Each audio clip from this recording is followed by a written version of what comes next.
Now, India has carried out a nationwide civil defense mock drill today, and many parts of the country have experienced blackouts as part of that drill.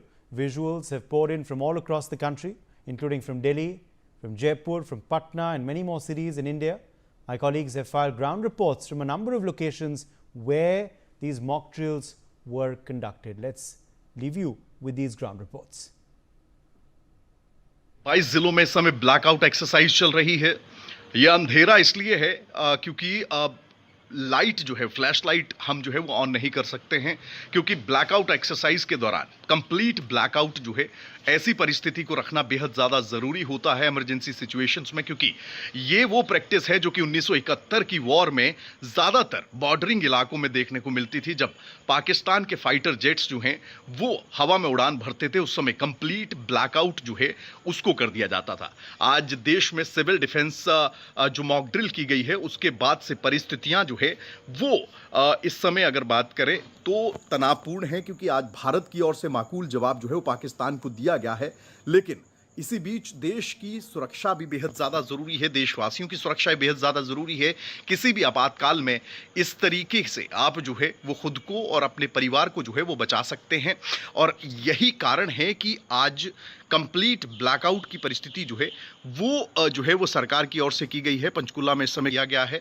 अंधेरा है यहाँ पर, हल्की आपको जो है वो शेडोज़ यहाँ पर ज़रूर दिखाई दे रही हैं। वो मीटर जो बिजली के खंभे हैं उनकी लाइट्स जो हैं वो आपको दिख रही होंगी, लेकिन ज़्यादातर लोगों की ओर से वॉलेंटरली जो है वो लाइट्स जो हैं उन्हें बंद कर दिया गया, ताकि जो गवर्नमेंट की एक्सरसाइज में पार्टिसिपेट करते हुए ज़्यादातर लोग जो हैं वो कहीं ना कहीं इस मॉक ड्रिल को सीरियस ले रहे हैं, ऐसी सिचुएशन को सीरियस ले रहे हैं जहाँ पर तनाव जो है वो बेहद ज़्यादा जो है वो है। और कहीं ना कहीं देश की सुरक्षा, देशवासियों की सुरक्षा को लेकर एडमिनिस्ट्रेशन की बात करें या सरकार की बात करें, एक बड़ी पहल की गई। देशवासियों को इमरजेंसी की सिचुएशन में किस तरीके से रिएक्ट करना है, पैनिक ना होते हुए किस तरीके से बचाव के रास्ते इख्तियार करने हैं, और चाहे वो ऐसी परिस्थिति हो कि दुश्मन जो है वो हवाई हमला अगर करता भी है, तो ऐसी परिस्थिति में कंप्लीट ब्लैकआउट यानी कि दुश्मन को अंधा करने की जो तकनीक है उसको भी आज लोग जो हैं वो समर्थित या समर्थन देते हुए कंप्लीट ब्लैकआउट को फॉलो पंचकुला, हरियाणा और प्रदेश के बाकी जिलों में करते हुए नजर आ रहे हैं। Vipin Parmar, India news. पहलगांव में आतंकी हमले के बाद कहीं ना कहीं जिस प्रकार से जो आज मॉक ड्रिल की जा रही है पूरे देश भर में, उसको लेकर इस समय ब्लैकआउट का समय है और पहले सायरन बजाया गया। देख सकते हैं कि पुलिस फोर्स पूरी तरह से तैनात है। या सायरन पहले बजाया गया, उसके बाद पूरी तरह से आप देख रहे होंगे पूरा ब्लैकआउट हो गया है। जिस प्रकार से कहीं ना कहीं एयर अटैक से जो मॉक ड्रिल है वो इस समय किया जा रहा है, क्योंकि एयर अटैक जब होता है तो कहीं ना कहीं लाइट सारी पूरी तरह ब्लैकआउट हो जाता है और कहीं ना कहीं इस प्रकार से कोई रोशनी ना आ पाए ताकि को दुश्मन हमला ना कर पाए, इसको लेकर ये पूरा ब्लैकआउट किया गया। इसको लेकर पहले तैयारी की गई थी। लगातार जिला प्रशासन इसको लेकर लोगों से अपील भी कर रहा था, कहीं ना कहीं लोग पैनिक ना हो, ये भी जिला प्रशासन बता रहा था। तो पूरी तरह देख सकते हैं कि ब्लैकआउट आपको नजर आ रहा होगा और यहाँ पुलिस फोर्स भी लगा हुआ है। जिस प्रकार से यहाँ सायरन पहले बजाया गया 8 बजने के बाद, अब इस समय ब्लैकआउट की स्थिति आपको नजर आ रही होगी। पूरी तरह ब्लैकआउट हो गया है और कहीं ना कहीं ये पूरे उत्तर प्रदेश में लगभग 15-16 जिलों में ब्लैकआउट किया गया है। पूरे देश में इस समय कहीं ना कहीं ब्लैकआउट है। Sanjay Singh, India news, Agra. पटौना नगर में जहां पे ब्लैकआउट के लिए सायरन बज रहा है, जैसा कि आप देख सकते हैं प्रशासन ने इसके लिए पूरी तैयारियां की हैं। यह ब्लैकआउट 8:10 से लेकर 8:25 तक रहेगा। कुल ब्लैकआउट का समय 15 मिनट रखा गया है। इस दौरान लोगों को इस ब्लैकआउट के दौरान लोगों को किस तरह से रिस्पांस करना है या प्रशासन उनको समझाएगा।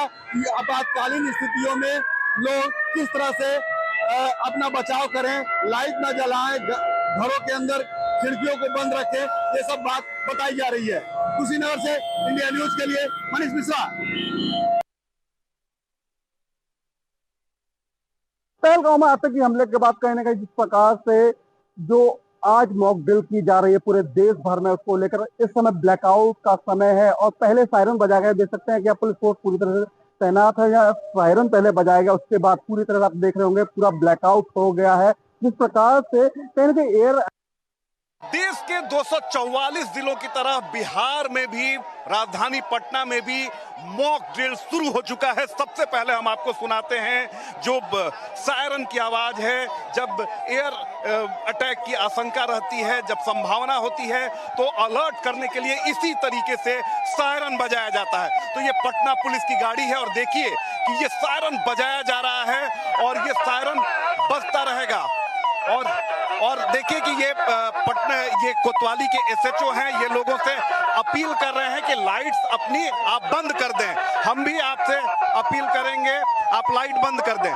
तो 2 मिनट तक ये सायरन बजेगा और देखिए कि पूरा ये जो डाक बंगला चौराहा है अमूमन इस समय रोशनी से जगमगाया रहता है, क्योंकि ये पटना का सबसे पॉश ये चौराहा है। लेकिन आज लोगों ने देखिए कि देशभक्ति का परिचय दिया है और हम भी आपसे यही अपील करेंगे कि मेरी तस्वीर, मेरा चेहरा आपको जरूर नहीं दिख रहा होगा, लेकिन मेरी बातों को समझिए, क्योंकि ये देश हित की बात है, ये देश की सम्मान, ये देश की एकता और देश की अखंडता की बात है। लिहाजा सरकार ने जो अपील की है उसका अक्षरशः पालन हम भी कर रहे हैं, इंडिया न्यूज भी उसका पालन कर रहा है। तो देखिए कि पटना का डाक बंगला चौराहा और यहाँ पर किस तरीके से अंधेरा कर दिया गया है। सभी लोगों ने लाइट्स अपनी बंद कर दी है। और जब देखिए ये इसलिए किया जा रहा है कि अगर पाकिस्तान को तो सभी लोगों को पता है कि भारत ने किस तरीके से उसी की सरजमी पर घुसकर उसको करारा जवाब दिया है, उसको मुंह की खानी पड़ी है। लेकिन अगर वॉर लाइक सिचुएशन होती है, अगर एयर स्ट्राइक का खतरा होता है, तो फिर हमारे नागरिक जो हैं वो कैसे चौकस रहें, वो कैसे अपने आप को बचाएंगे। उसी लिए इस मॉक ड्रिल को किया जा रहा है, इस ब्लैकआउट को किया गया है कि अगर हवाई हमले की आशंका होती है, उसका खतरा होता है, तो सायरन, जैसा सायरन आपने थोड़ी देर पहले सुना, उस सायरन की आवाज होगी और उसके बाद आपको अपने घर का लाइट बंद कर देना है, आपको सुरक्षित स्थान पर चले जाना है, सुरक्षित जगह पर पनाह ले लेनी है और जो भी सरकार गाइडलाइन तय करती है उसका आप अक्षरशः पालन करेंगे। लेकिन देखिए कि मॉक ड्रिल देखने के लिए पटना की जनता पहुंची हुई है और बड़ी संयमित जनता है, क्योंकि किसी ने मोबाइल तक का लाइट नहीं जलाया है। ये बड़ी अच्छी बात है। क्या कहेंगे, मॉक ड्रिल से क्या सीखा है और क्या कहेंगे जो हमला पाकिस्तान पर किया गया है? मॉक ड्रिल से यही सीखे हैं कि अगर हमला हो तो उस समय सावधान रहना चाहिए और हर जहां पर है वहीं पर रह जाइए और इससे माने आप बच सकते हैं और दूसरे को भी सबक मिल रही है सीखने के लिए। बहुत अच्छी बात है। आप बताइए क्या कहेंगे? हम लोगों को इसके लिए सरकार के साथ चलना है, जो कहता है उस पर पूरा विश्वास है और मॉक ड्रिल अपने आप को सुरक्षा के लिए होना चाहिए और वो सबको फॉलो करना चाहिए। पाकिस्तान को आज जिस तरह से करारा जवाब मिला है, क्या कहेंगे? और 1971 में हुआ था, तो पहले कभी आपने इस तरह की चीज देखी थी? नहीं, पहले इससे पहले 71 में तो हम लोग एकदम नहीं थे, और लेकिन अब ऐसा और 2-4 जगह होना चाहिए जिससे उसको और डर घुसे। आप बताइए क्या कहेंगे? तैयार है ना पूरी तरीके? फुल्ली इसके लिए एकदम सोचना ही नहीं है, जो भी हो रहा है बहुत अच्छा हो रहा है। देखिए कि जय श्री राम के नारे भी लग रहे हैं और यहाँ पर ये डाक बंगला चौराहा है। इस समय अगर बात करें तो पीक आवर होता है बिजनेस को लेकर और यहाँ पर इतनी लाइट्स होती हैं कि आप लगता ही नहीं है कि आप रात के अंधेरे में आए हैं। लेकिन देखिए कि देशभक्ति का जज्बा होता है वो सर्वोपरि होता है, वो सबसे ऊंचा होता है। और यही कारण है कि आम जनता हो, एक ऑटो चलाने वाला हो, एक रिक्शा चलाने वाला हो, सभी ने देशभक्ति का यहाँ परिचय दिया है और सभी लोगों ने अपनी अपनी लाइट्स बंद कर रखी हैं। और ये जो संयम है, ये जो डिसिप्लिन है, ये देश की सुरक्षा के लिए, ये देश की एकता के लिए बेहद जरूरी है। ये जो तस्वीर है ये अंधेरा नहीं है, बल्कि ये बताने के लिए काफी है कि हमारी जो देश की जनता है वो कितनी एकजुट है। सरकार जो कहती है लोग उसे मानते हैं और देखिए कि यहाँ पर भी वही चीजें की गई हैं। और मैं बार बार आपसे कह रहा हूँ कि मेरी तस्वीर आज नहीं दिखेगी, क्योंकि हमारे लिए देश पहले है, हमारे लिए देश की सुरक्षा पहले है और इसीलिए हम लगातार खबर अंधेरे में आपको दिखा रहे हैं। ये एक मैसेज देने की कोशिश है कि पहलगाम में जो दुस्साहस पाकिस्तान ने किया उसका तो करारा जवाब आपको मिल ही गया है, लेकिन आगे भी अगर आप दुस्साहस करने का मादा रखते हैं तो फिर करारा जवाब देने के लिए ना सिर्फ सरकार तैयार बैठी है, बल्कि जो देश की जनता है वो भी पूरी तरीके से तैयार बैठी है। कैमरा पर्सन अभिषेक के साथ रितेश मिश्रा, इंडिया न्यूज, पटना।